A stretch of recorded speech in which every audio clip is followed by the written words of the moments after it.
This is the Game Gestures Gaming Update Podcast. We're here with episode 15. So, this one we have quite a lot of tech talk to go over. But before we jump into that, we're going to get into the top three consoles I believe you said you had something for. Yeah, it was the top three. It's every month that the NPD group that tracks sales and gaming for gaming things like that. Every month they release the top three, the top selling consoles and the list of the top selling consoles for the previous month as well as the top selling games. And of course, obviously, this is for January. Sorry, my brain is not here at all today, and there's reasons for that, and you know what they are, but we're not going to talk about that on the podcast. Yeah. LOL. But no, seriously though, it was of course, Nintendo Switch took top place for January as the top selling console, followed by PlayStation 4, and then in last place again was Xbox. And I think this is going to be the trend we're going to see going forward because we're in the later years of the So, life cycle. I do have to say, for that, it's kind of. This is a little early. They're kind of competing. The Switch came out late. So the Switch isn't competing with the PS4 even. They're in different leagues. The Switch will be competing with the PS5 coming out next year. So it's kind of course, the sales will be down with the Xbox and PlayStation because they're at the end of their life cycle. That's what I was saying. At the end of their life cycle. So the Switch, is kind of. I don't really know how they're going to go, I know PS5 is going to be massively successful. I mean, I have no doubt about that. It's just whatever Microsoft decides to do with the Project Scarlet and everything else, they got planned for potentially 2020, if not earlier. But on that note, the top three selling games for the month of January, there was a whole top 10, but I didn't feel like listing all 10 of them. The top three were, of course, Kingdom Hearts 3, that had massive sales for that month, and then Resident Evil 2 was right behind that.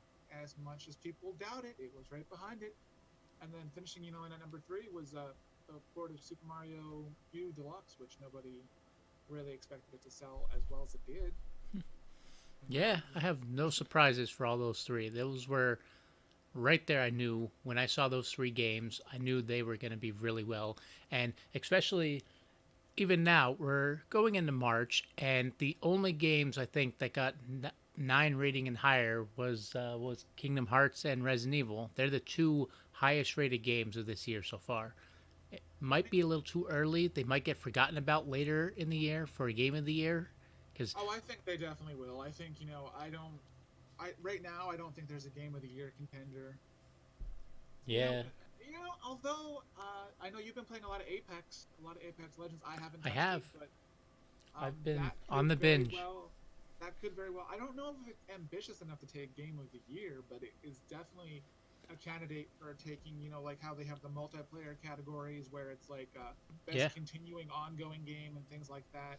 I think that could take the crown from, Overwatch currently has like the best ongoing game. And probably. So this has a chance. I mean, I know Apex already overshot Fortnite, stole a lot of the Fortnite, all the streamers. You saw everyone like every big streamer even ditched Fortnite, and they're all in Apex now. The fan base is all switched to Apex, and there's even a bunch of other games that Apex was stealing the fan base for, and they're getting even bigger when they have their Game Pass coming out in just a little bit here now. And then you think also PUBG has taken a lot away from that. That was also another big popular one. PUBG expanding on all sorts of platforms. But now Apex is coming out of nowhere. Like I said, I haven't played it. It doesn't really appeal to me right now. But I mean, maybe I'll try it out, see what all the hype's about. And there's no goofy dancing, so there's that. True. I'm not huge in battle royals, but I really, really like Apex right now.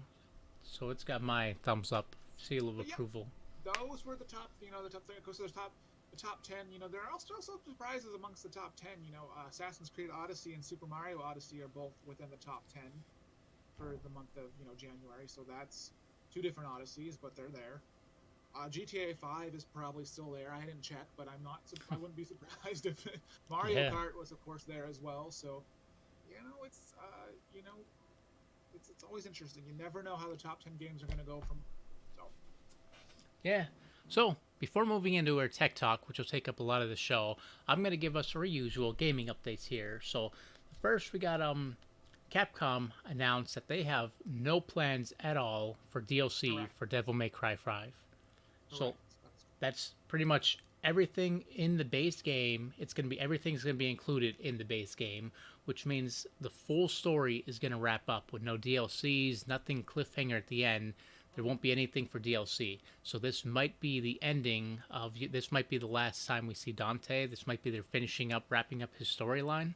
So they might be doing like a passing of the torch too, because you know they kind of teased, you know, when they had that reboot a couple years ago, but then that was received horribly when nobody wanted to play that. You know, that was kind of, I think maybe they were kind of teasing ending Dante's story a bit, and then I think this current one was kind of more like we're gonna fan service, you know, the Devil May Cry fan base because so many people did not like that DMC that came out a couple years ago. See, the combat and everything was really good in it, but it was just kind of they took this new character and made him Dante and revamped him, rebooted him, and they didn't like that. Once they had that scene of him just putting on the wig and he was like, nah, screw this. That was like the dagger in the heart to the Devil May Cry fans. It was like, no, you didn't just do that. Yeah. But no, we speaking of Capcom, you know, they do have some more Resident Evil news coming up, but this is more Switch related. They did say, you know, Resident Evil 2 not coming to Switch. It may come to the streaming service in Japan. You know how Capcom did Resident Evil 7 in Japan. They might do the similar thing there. But they do also have two Switch ports coming. One, of course, being Resident Evil 4, and the other was maybe Resident Evil 0 or Resident Evil. What was that other Resident Evil that got ported? There was a lot of them. Revelations, Code Veronica. Revelations, thank you, Revelations. There we go, Revelations. That's all I need to hear. Just that one word, and I got it. I couldn't think of it. I was like, my brain is like, what is it? Revelations. There we go. Yes. They did say they were going to announce something at the end of February in regards to those. So I don't know if they have some sort of bonus content planned for something. You know, are we going to get, you know, Resident Evil themed amiibo? Anything. Probably with the high success of the game. And speaking of hinting stuff and not really coming out and telling you what it is, Square Enix, they announced this week that they have a major title release for this year. They didn't really state what it is, and they didn't put any hints or anything about it. A lot of people think that they hint it and they put Final Fantasy VII release date of December of this year, but I think that's way too early for it, so I don't think that's what they're hinting at. I think they have another really big title in the works for the end of this year. So even though they had the release date set for December for 7, don't get your hopes up. I believe this game that they're posting they'll have out is going to be a different project. It's going to be Life is Strange 3, let's be real. It could be. That, right? Could be, but they're still working on they're still working on 2 though. They still haven't finished that up. You never know. Stranger things have happened with that. You know, who the heck knows? You never know what they got. So it could be it. So prepare yourself. In gaming, I've learned prepare yourself for anything because there's times that I am shocked. Like sometimes during E3, I'm like, "Whoa, that was so left field. Where did that come from?" Yeah, they hit their old curveballs a lot of times, but. So, another highly anticipated game that actually is flopping pretty bad right now was Anthem. So that launched Friday, the 22nd, and it already had problems. It launched with a huge list there's at least 100 items that they patched up on a day 1 launch patch. You shared on our Facebook page, by the way. Gamer Jester's Facebook is our Facebook. Go check it out. You can check it out. I got the link of everything that they patched on there. You can check out. Become a fan, because I'm here in 2009 when Facebook pages had become a fan as the option. Like the Facebook page. Yeah. So if you haven't checked out the list of everything, though, some of the few changes that are pretty big changes in the games are like treasure chests count towards like Tomb Trials, and they fixed up a lot of the load screens were the bad thing. And players weren't getting credit for chests that they personally opened.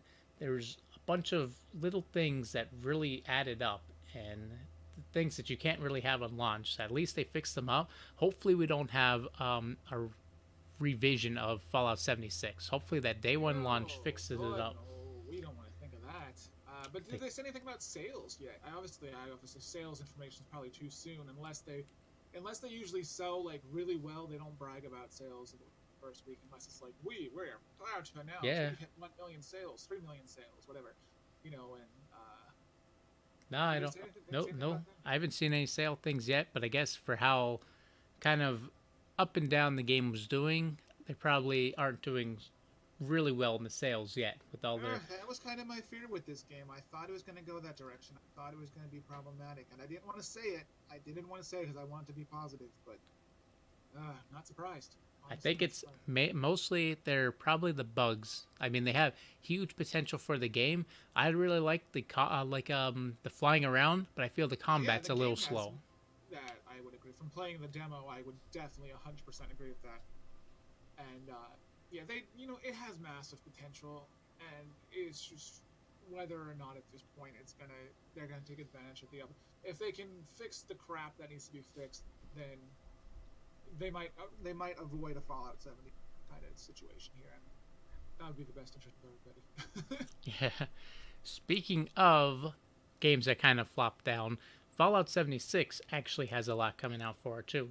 So I heard about this, and this is what I said back in the day when we were talking about this. I think it's going to kind of go the route No Man's Sky went. No Man's Sky had that terrible launch period, and everybody was saying this is crap because I mean, it's not exactly the same because it's crap for different reasons, but I've been saying I think Fallout 76 is going to have a turnaround.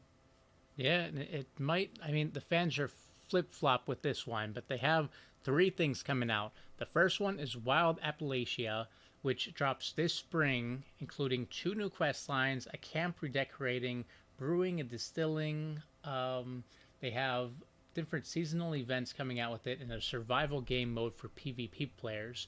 The second drop will be Nuclear Winter, which comes out in summer, and the Nuclear Winter, even though it's coming out in summer and then they name Yeah, it that is Winter. the weird part. I was just like, wait, why is nuclear? Because it's nuclear. Duh. There you go.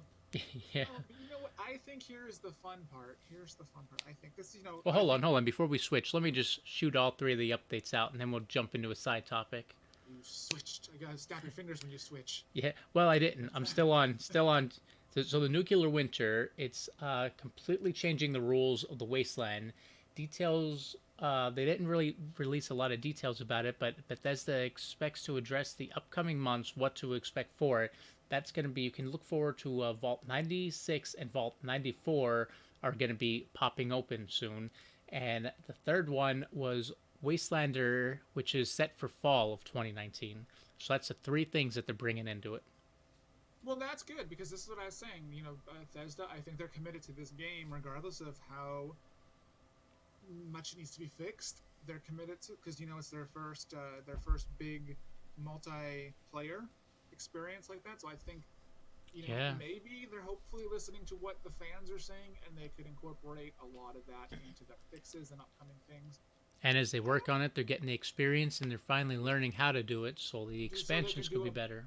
so the expansions are not only the expansions, but if they do another continuation of that next, whether it be the next Fallout game, whether it be Fallout 5, if they decide to go that route with it is So 5, right? Because we left at 4, yeah. right? So Okay. 5 will be offline. They've already kind of hinted at that. They said that this is their side game, not the main story. This won't be online. Five's going to go back to their original roots and be single player. So 5 won't be online. Unless they do DLC, multiplayer DLC. We don't know. Yeah, they're not really. They haven't done that much. And depending on how 76 did, I don't think they were going to even touch that. I guess, I don't know. I'm just being optimistic, I guess. So another game that's coming out that we have two games that took a dip. We got one that's actually really high up there. It's the Division 2. So Oh, don't tell me that's bad. Please don't tell nope, me it's nope, bad. flip flopped. It's actually up there. Okay. It's high. It's Ooh. doing the Division 2 is actually highly hyped, and the people who played the early access and all that, they're actually really liking it. And they dropped a little bit of news about it. Like a lot of people are asking about the clans, how they're gonna work. So they got the clans are gonna be capped out at 50 members, and Oh, yeah, so the players are free to look up to four characters to their account, and you can earn clan bonuses like it's kind of, the clans are kind of work the way Destiny 2's clans were, where there's going to be events that allow you to level, go out to the events, level up your clan. You're going to get clan rewards and all of that. You'll also be able to leave messages and leader pins and coordinate events, so you can group up easier with your clan members when you're trying to get an event going. You can coordinate it a lot easier to get it going.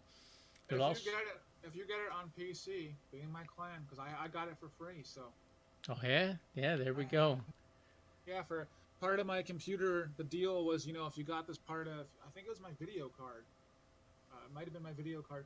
Something, one of the parts of my computer came with a free copy of the game. So I'm like, okay, why not?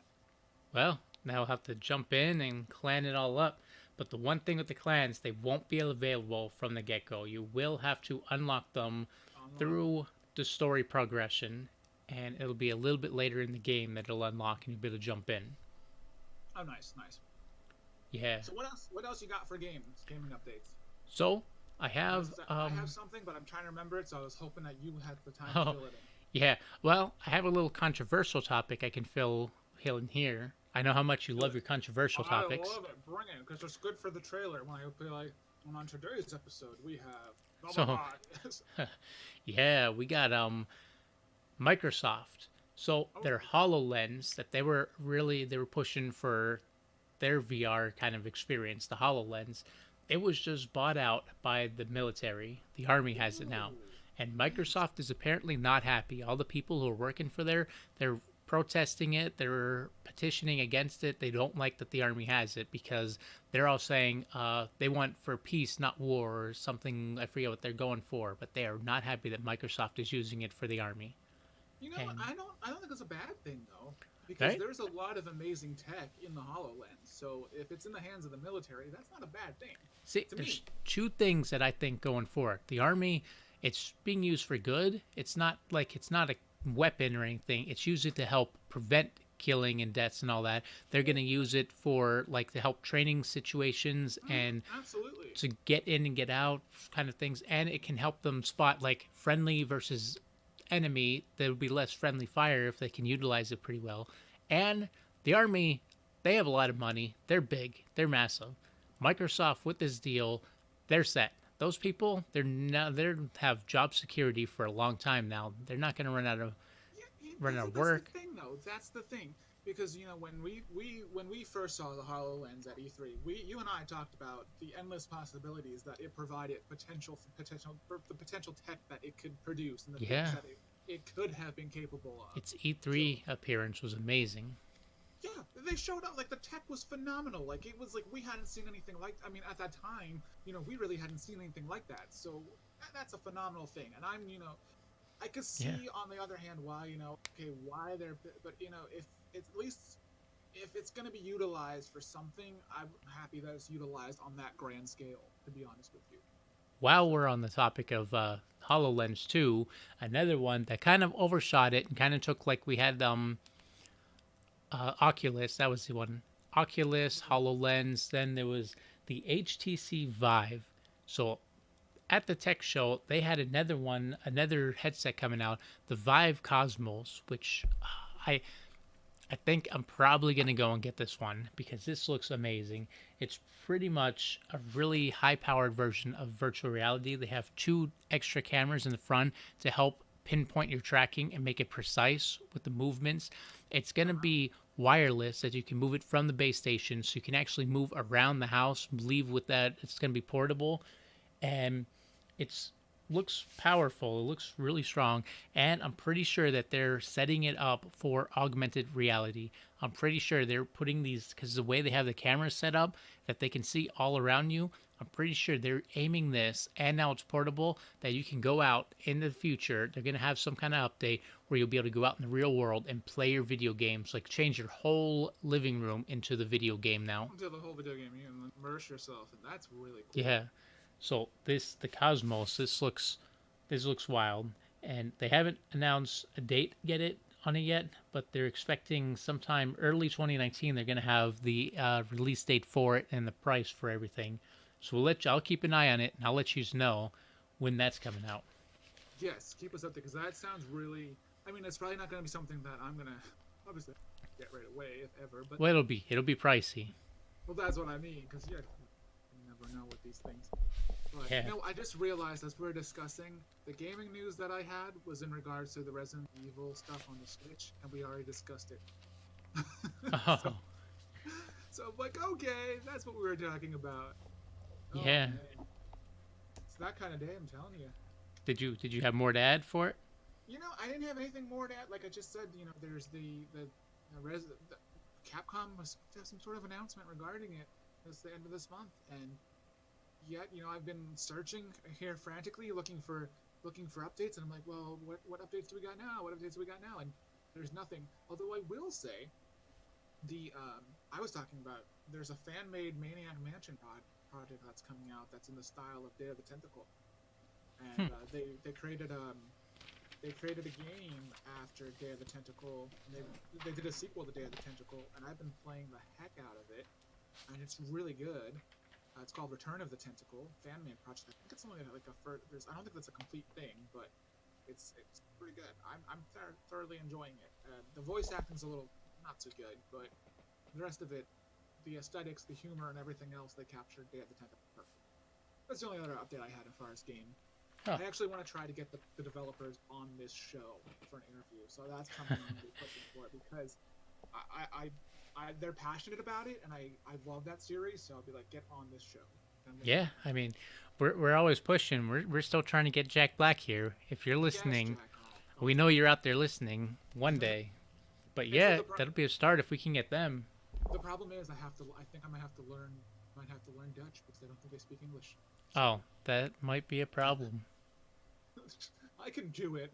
I'm learning Spanish via the Duolingo app, so don't test me on any of it right now. But I'm learning. Yeah, technology helps. And speaking of technology helping us, I have, if anyone watched CES 2019, the best of all the hot tech, there's a lot of really good tech coming our way. So we're going to jump into the tech talk here. So I talked about the Vive Cosmos, the VR headset, which looks like at first I was really hyped for it, but then it looked like it flopped. But now they're really pushing to bring it back, and it's actually working to bring back. But along with the VR, they also announced that there's a few cool like PC gaming things. They have the new Alienware, the new gaming laptop. It drops at it's a 2.5 thousand 20 sorry, not 2.5 thousand, 2500, 2.500. 2.5. But Whoa, that's a deal. yeah. Which was this the Consumer Electronics Show from January, or was this another one that? Yeah, this was the one from January. Okay, so we did touch upon a little bit of this a couple months. Oh wow, a couple Yeah, weeks ago. there's a But few things I saw when I was reviewing that they're more talked about, and we didn't we're really talking jump about into them. since, yeah. Yeah, We didn't jump into a lot of detail because there wasn't a lot. It was just kind of to the highlights. Okay, I remember. I was like, I'm trying to remember that show. I'm like, what did we talk about? We talked about that cool chessboard. That's all I remember. yeah, yeah. So there's the few things that I was heard more about, more pushed about, and that so there was the headset was the big one. That was like just kind of stole the show for gaming portion of it. And then there was the Alienware laptop, the new top of the line. It's expensive, but Did they talk anything else more about that? There was the one headset that's literally tracking the way your eye moves. yeah, that's the Cosmo. That's the Cosmo. Okay, I didn't think it had a name. Yeah, 'Cause I don't it remember can. a name. It has full eye tracking, and it can see where you look, and it can utilize that and put it in the game and make it like really work to where you look, your camera will actually move there with you. Yeah, because we talked about that a little bit, but they didn't have a lot of information out on it at the time. Yeah, Right after the Consumer Electronics Show, we were like, how is this going to work? What's this going to do? I still don't know how it's going to work if you have one eye. well, I said it before, and we'll just have to wait and see. See, I got it this time. I picked up on the button. I'm not missing that one. Not missing Yeah. it. But so the last thing I want to touch upon the new NVIDIA Mobile RTX 2080 graphics card. Wait, actually, I believe maybe we talked about that the last one. I don't remember. We did not. We did not talk much about NVIDIA because I didn't have much information on it. So Yeah, they haven't dropped a price on it that I see here yet, but it's the new top of the line. If you're jumping in all these new games, that's the one you're going to want to be grabbing and getting for. I'm just wondering if NVIDIA. Oh my god, I can't put a sentence together. I'm wondering if they're the official partner. They have a partnership with Nintendo right now. I'm wondering if they're gonna start putting some of their more powerful, stuff in the Switch because they have like a 10-year partnership or something with Nintendo right now. Hmm. It's crazy. Possibly. So they might push for something a little more there. But what else did you want to? You wanted to bring up something about. I have it. I have it here. What do you want to transition into here? Because we had what's So- out to that. Twitch. We live stream on Twitch. This week we Yes, didn't get we the did. live stream on Twitch, but I just have a little thing. They are dropping more sub emotes and sub badges. So if you have, I think it was 15. I didn't fully read the article. If you have 15 subs, you get a second sub badge that you can allow your subbers to get. So they're adding that into for if you're a Twitch streamer. The only sub I have is Jessica, so I mean. Good old Jessica. If you tuned in last week on the live stream, you might catch that. But I'm gonna move over onto oh wait, there was another thing I forgot with the tech talk. It was on the bottom of my list. I missed it here. That's So- why I was trying to remind you because I can't remember it either. Yeah, the bending folding phones, which I found extremely odd. It's pretty much two phones stacked on top of each other, it looks, but they're fused, and you can fold and bend them, open them up, and then you have a bigger phone. You have one fat phone, or you can open it and have a large screen. That's what the S10 is doing with Samsung as well. They're doing something very similar to that. They're I having, think like, this was it. Yeah, the S10. Oh, is the S10? Yeah, it has like the screen that comes out to the side. There's like two screens. You could still have your phone on one screen, and then it expands to like 7.5 inches or something. Yeah, I mean, I guess it'd be good if you're gaming on the phone, Yeah, but so you have your phone on one. I'm holding out my hand right now as if people can see it, and I'm like, oh look, here's this screen, and on this side. But yeah, on the top side and the bottom side, you can have 3 different things going on at the same time. Those would be Yeah. amazing for like multi-screen type things and creating like cool panoramic type stuff. and I'm pretty sure that Blizzard is the one who pushed for this because they want people to get Diablo Mobile, and they said, you guys have phones now. Well, now you have phones with big screens to play our game. I'm not in on that right now. But So this is all sponsored by Blizzard. well, I'm surprised they have money to sponsor it right now. But- to be honest with you, So they That's did why have. They don't have money because they're sponsoring us. I didn't mean us. I meant this phone. They're the Oh. ones pushing for this phone so people can play their game. They can sponsor us. I'm all fine for that. But truth be told, they are sponsoring us, which is why they have no money. No, There we I'm go. Kidding, I'm kidding. But Oh, well. so people did use the phone, and they did say it was kind of cool, but the phones feel pretty big and clunky. And when you fold them, you can feel in the middle. You can feel the bridge, the bump where the phone folds. And I mean, you got to imagine it's probably going to be weak, but how much people drop their phones, that's going to split and crack and snap it in half all the time. And the thing is huge, expensive. It's like $1,500 or something like that I saw. I had to Yeah. double check the price, but I think that's what it was. Let me double check that here. I believe it was closer to 2,000 when I saw the price, Oh, but maybe it was. Maybe you're right. Maybe it was like 1,900. they're pushing that. Maybe that's a push for mobile gaming more. But speaking of the gaming, there was also perfect time to get in for what one of the big things they announced there. The 5G is about to be made big. Yikes! Galaxy Fold from 1980. Ooh, Yeah, it's up there. maybe that's the year they meant to say that it was produced in, and not the price. I don't know. Yikes. Maybe, but yeah, that's what our tech's getting up there. So with 5G now and all of our internet speeds are getting high, this might be this might be a good time for the Scarlet, the Xbox. They're streaming base with their internet starting to finally get really high base. This might be the good time for them. Talk about that too, because you're talking about streaming and Xbox, and we're going to get to the Scarlet in just a second. But now that Xbox, Microsoft is getting into this streaming thing, there's a huge rumor going on that Microsoft and Nintendo are going to partner up, and that Xbox Game Pass is coming to Switch, as well as your Android devices and things of that sort. So if our technology and our internet is catching up to that, do you think this is the way? Depending on what they're doing with the Scarlet, because the Scarlet, they said they were going to potentially have no discs, and it's going to be streaming based anyway. Yes, the optical drive will be gone and it'll be all stream based.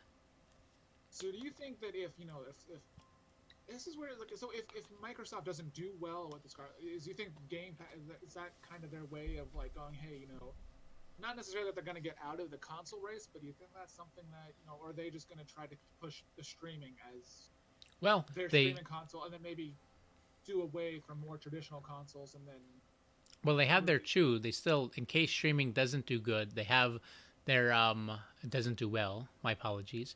They have a backup plan. They're releasing two consoles: the traditional console with the optical drive and the stream-based one. So if one flops, they'll still have a backup plan to pull them out of the water, and they're gonna see which one sells well better based on which feature they take. so they're just kind of going to be testing their streaming. I think. But the thing is if Game Pass does get ported to other, of course that's only going to be able to play games that are on Game Pass and of course be streaming. Which isn't a problem. I don't have a problem with streaming because as time goes on, I'm switching to more digital anyway. So for me, that's okay. I love the physical copies for the collection, but my collection's getting pretty big, and I think it's digital is a little easier. For me, I just like being able to switch. Switch Yeah, between Switch. like just be able to like okay, I'm playing Friday the 13th right now. I don't have to go up get the disc and Grand Theft Auto, and it's all on the. For me, that's not that I play Grand Theft Auto, but that's an example. And, Yeah. That's for me that's it. And but yeah, my thing is if Game Pass takes off on the Switch, does that also make Switches online, Nintendo Switch Online, kind of irrelevant because because if you have I'm assuming that if Game Pass is streaming, does that mean Microsoft's communication features are also going with it? On the like, will you be able to access all your live Xbox Live friends list and things like that? Yeah, it'll all Yeah, so- transfer over. So then, does Nintendo still do their own online thing because they don't know what they're doing? Yeah, I hate to so say it. so when that goes through, they might drop it out. And I'm wondering how that's going to play out. If it's So- real, if it's a true, no one's really saying anything, because one of the Xbox executives tweeted the definition of rumor huh. to combat the rumors. Hmm. I thought that So- was like the ultimate troll right there. That kind of is. So we might not all be true then. Well, I don't know. that one we'll have to wait and see for that. I mean, I don't know. It's interesting. It's interesting tech. It's an interesting thing. And the Scarlet is supposed to be super powerful as well. So Yeah. that's the other thing. That's going to be the top of the line must have. So how does Well- the PS5? But the PS5 is also like, hey, we're doing backwards compatibility with everything. So that was another topic that was well before we jump into that, the Scarlet's actually not they're actually dropping the tech a little bit in order to they can play a lot better games with less tech because of the streaming base. They don't need top of the line, but it's going to be extremely powerful with less tech in a way of speaking. But yeah, and then with Sony, they now got the patent. They're doing the PS5 will play the PS4, the PS3, the PS2, and the PS1 games all in it. So every game you have, you can now pop it in and play, which is So good. it's all- PS4 had a huge library for it, and people were worried about that. Now that they can transfer their PS4 onto the newest PS5, the PS5 sales rate might skyrocket on launch. I mean, I think that's a great thing, especially because what would be even better though is if they not only do that, but you could play the old games, and if they somehow incorporate, upscaled graphics, would be great. If there's a way they can do that, I and don't think also, if they do digital, maybe, but if you have the disk space, they probably won't be able to do that. I don't know. Maybe like if they have some sort of, I don't know if I don't know how that will all work on that end, but it'd be interesting to see what they can do with the old games to see if there's anything they can't. Maybe if they do go digital, do a digital release for some, have the update. I don't know. Yeah, I'm 'cause- very interested to see where this goes with this because I think it's great for one reason of I love my old school PlayStation and my old school PS2, but they're aging system. They're even though you could drop a house on, you know, yeah, the tech itself is 20 years old, and yeah. being able to play stuff on new technology that might also eliminate things like load times because PS1 PS2 took forever to load. Well, PS1, the tech was so small then that games loaded actually pretty fast. They didn't have much to load. PS2 was where they brought in different jumping True. between a different room to room where they had to load in, that's when it started to get a little longer. But True. it's funny that you actually the PS5 is going this route because I actually pulled out all of my PS1 games and I've been replaying all my PS1 just recently. So Well, this it's would nice work too. great for It's me. nice too because now you don't have to also carry around. You don't have to switch between five different. Not that you really had to do five different consoles, but you don't have to switch between at least three different consoles to play your old games. So now you don't have to put if you want to play your PS1 games, you either had to have a PS1, a PS2, or was it PS3 also played PS1? Yeah, PS3 can play PS1. And then early PS3, like the first PS3, the big fat $600 one, could play PS2 games. Then after that, they couldn't. So it's the same. So it's nice that you don't have to switch between those same. You know, if you wanted to play PS2, you either had to have the PS2 out, or you had to have the fat PS3. If you want to play PS1, you had to have the 1, 2, or 3. So it'll be nice that and if you want to play PS4, PS5, nice that you don't have to switch between all those. That's where I'm getting with that. It'll be nice to have one big unit that plays everything. I like it. I'm hoping that's true. I'm hoping they go through with that. Yeah. And then it also raises the value of the PS1 game. Well, the reselling market of that. There's all sorts of good things out of that. Yeah. And you gotta figure it's definitely gonna increase the lifespan of it. Being able to get this one console and play all your old school games, that's gonna help a lot. I'm excited. I'm very excited. I'm excited about the PS5 and I'm waiting for the next generation. Just like bring it. Yeah, see, I love my PS4, but I'm at the point where I really want to buy a new one. But now I'm like, well, it's not. Let's wait for the PS5. But I'm Well, that's PS. where I'm in the same thing. I'm like, do I want a PS4 Pro? I don't really have the 4K TV yet, so I don't know if that's not going to be much of a benefit for me. But Yeah. so Speaking of, did you see there's now 8K TVs are the new yes, we thing were coming talking out? about this in my production class, my one video production. We were talking about 8K television. That's the new thing now, and Samsung, of course, is I think they showed off one of their 8K TVs at the CES show back in Yeah, January. yeah, they did. And it's both phenomenal and frightening because there's like things like I don't want to see every detail of I don't want to be watching the morning news, see that the anchor has a piece of spinach in their teeth, and I can see the exact piece of spinach and how long it's been there. There's so much like that. Yeah. It's capable of producing such beautiful images, but it's like, when you're but I guess at the same time, it could be good for health reasons too. Like see that morning news anchor and be like, wow, they should really get that mold checked out. It doesn't look good. Well, I was looking at it more gaming wise, the way it looks with that, and the base station. The base station, that's probably my favorite part. The way they're now selling the TVs with the TV stand, the whole base station, where when you activate it, it comes out of the base station itself and comes up, and when you turn it off, it slides right back into the TV stand, and it's like it takes away the clunkiness of the room where the TV is completely hidden when you have it turned off. My thought is like if there's a power outage and I want to watch TV and then I want to bring up the thing, like I want to press the button but the power's not on. How am I going to watch TV? Well, if you have a power outage, you're not going to be watching TV. That's a good point. That's a very good point. Damn you for pointing that out. Yeah, I mean, it sounded better in my head than when. I don't know what you do during power outages, but So that's the episode title right there. If I want to watch TV during a power outage. how do yeah. Oh God, I'm gonna shut up. So, what did you have any news on Google Yeti? Can we talk about that, or did you have anything else you wanted? Because we're talking about tech and.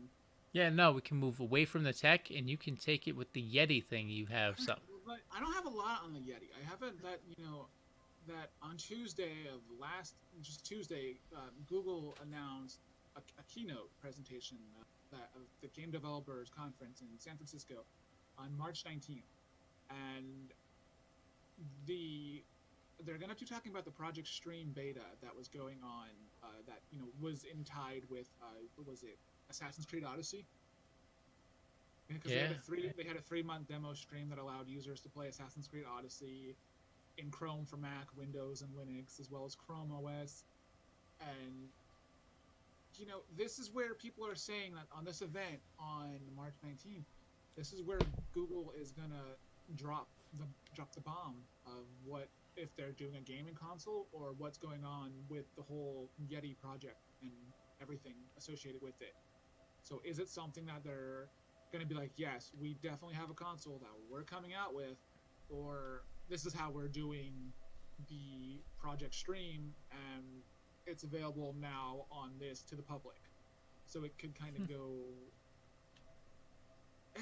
So what do you Yeah. think it's gonna? Is are they? Do you know if they're doing more of their? Are they aiming for the console or are they aiming for making the stream? You know, where do you think they're going with this? So I do know from what they planned before, they were going into the stream based thing. So they're gonna. So who knows? They might. I always have thinking they were gonna be more like mobile-ish games with the kiddie-ish to try to get the younger audience. But they might with stream based, they might have the power to do hardcore like And they did say, we graphics. talked about it too before. They said there was some kind of hardware in development. Now, whether that's a physical console or like a Chromecast related type thing, device, which it could be a combination of the two, to be honest. Yeah, I do know it's interesting the way that they mention that it's going to have a built-in YouTube button right away. That when you're playing a game, you click the YouTube button on the controller and it automatically pulls up a walkthrough for the game that you're playing. That could be helpful. That could Yeah, also be really annoying, but it could be helpful. and then when you get stuck, it'll be helpful. Well, that's all I got with that. It wasn't a lot. I just kind of knew that I just wanted to mention that they had the conference coming next month. They are going to talk about it is something they're going to talk about. So, as far as what regard, we don't know, but we will be talking about it after March 19th. There we go. We'll finally have the information on what the infamous Yeti entering the market's going to be. And the only other thing that I have before we go, I know we're getting close to our time limit here. Yeah, Is there's still the Friday the 13th lawsuit that still has not filed an appeal. Horror Inc. has still not filed an appeal, and time is ticking on them for it to do so. But of course, that does mean we might have a movie. But we pretty much established at this point that Gun Media, I don't know. yeah. They're kind of dropping out. They kind of don't want to do the work for it. I think they were kind of just hoping the lawsuit would continue, just so they can keep using it as an excuse. Yeah, so they can just grab the money and be like, well, we can't do any of the work now, sorry. But now it dropped out and they're still not doing the work, so now we know we caught them. They don't have interest in the game. I think there's a lot of backlash within the community, so I'm curious to see if the backlash equals them taking action and changing their tune. Like if the lawsuit clears up and everything, I'm interested to see if all of a sudden that they. But of course, they're also working on other things. They're doing the Layers of Fear game. They've been working stuff with that, and they've been pushing that a lot. So I don't know. Sure. I'd hate to see the game completely end just because I know it has so much potential. I just wish it was in the hands of better developers. And I don't mean that offensively. I just mean, people who, they had time when the lawsuit was going on. They had enough when you have a game like Friday the 13th Puzzle League, which was able to release tons of new content when they were also aware of the same impending lawsuit, and I know it's a much smaller game on a much smaller scale, but still, point is, they didn't waste time. They worked on it. They were able to get those updates out even after the thing. They had updates that were planned to be pushed out, and they got them all out. Yeah, So it could have been done, is all I'm saying. could have been, but looks Anyway, like what else you got? You got any I got okay, one final thing. So it's small thing unless you're an Xbox fan, then it's a huge thing. So the director Otto Bathurst, I believe his name was, he joined the crew of Showtime's upcoming Halo TV series. What? Halo TV series? Yeah, Breaking news, I knew nothing about this. yeah. This is serious. I really knew nothing about this. This is how are they going to do a TV show Well, about Halo? Is it going they to? did the live action movie, which is really good, and then they did the Fall of Reach animation, which was really good. So Huh, all their stuff that they did was actually really good. I'm surprised their live action was actually good, but I'm surprised as well because that's a hard environment to replicate. So Yeah, and they did pretty good. So I'm excited for this TV show, which I don't have Showtime though, so that'll be I'll have to find a way to watch it. But it's set to begin recording later this year, and Oh, this will hype fans up for Infinite, I forget which one, which is set to launch this November 2019. all right, there you go. I'm wondering if there's going to be a lot of tie-ins to where it's like, hey, this goes in. By the way, Maybe. that show we were discussing the one time, I just had it at the tip a couple weeks ago. We were talking about a show that was also a video game, and I just had it again. Oh my lord. Well, I'm not letting this escape me twice. No way. haha. Well, maybe it'll be a No. memory for next week's podcast. It'll be ongoing until episode 24 when you finally get it. No. I am not. Defiance. It was Defiance. Oh, Defiance.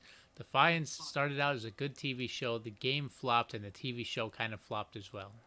That was the one I was talking about for all those weeks. I'm like, hey, that show that was trying to be a game and trying to be a movie that was gonna have, or the TV show that was gonna have all the stuff carrying on. Oh God, I'm so happy I remembered it because I couldn't do that again.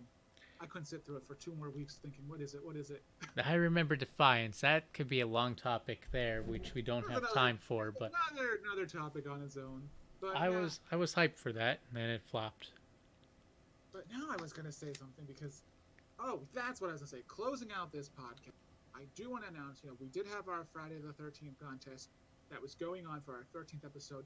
Winner will be announced shortly on the Facebook page. So if you're not following Facebook, please check that out on Gamer Jester's Facebook. Gamer Jester's Facebook. And there's a reason I repeated that because I felt like I said it wrong the first time. So I'm not like echoing randomly like an idiot. Yeah. But Yeah, not echoing randomly like an idiot. like our page and leave a comment on the page. And Yeah, we have a couple more days of the contest to go. So if you haven't entered yet, check out the Facebook. Enter. You will win a mysterious gift card. Mysterious and Freddy vs. Jason, the DVD. A lot of people hated that movie, but I surprisingly enjoyed it. But well, wait, hated it. That's the highest grossing for Friday the 13th movie of all the movies. That was like wasn't even slightly over. It was way over, and it was the highest hyped. I don't think. well, a lot of people just maybe now that it's aged, it's came out 15 years ago. Maybe now people are like, oh, that really wasn't that good. Because their standards have changed, I guess. I don't know. Maybe, but I hear a lot of people complaining about it, that it didn't live up to they should have been able to battle more. They should have teamed up and just went after everyone. I don't know. true. But I still think that even now, it's lived up to its hype. They should do another one. Look at the money that it brought in. Where I mean, once it the was, lawsuit ends. I think the highest selling Friday movie made like what 40 million, where Freddy versus Jason made 250 million, I believe it was. That's how big the difference was. When's all the power of Freddy Krueger made? Teaming them Maybe up. this is only- But Speaking of Freddy Krueger, we have another topic for another day. We're going to talk about not next time, but we're going to eventually talk about that Nightmare on Elm Street game that was on the regular NES. Because it was terrible, and I want to talk about it. we'll have to do an old school flashback game about them. Yes. Flashback podcast, we're discussing it. Remind me. We'll do a horror slash podcast. Maybe that's what we'll do next week, a horror slash podcast. Yes, let's do it. Let's do it. But Actually, no, tell I really want to play that game. I'm going to pull it up and I'm going to play it. Nightmare on Elm Street for the NES. them. You do that, I'll play the NES Friday 13th one. Right? They were equally both as bad. Man, they were so bad, but they were so good. But with that, we're going to end the show, and we'll see you again, guys again next week.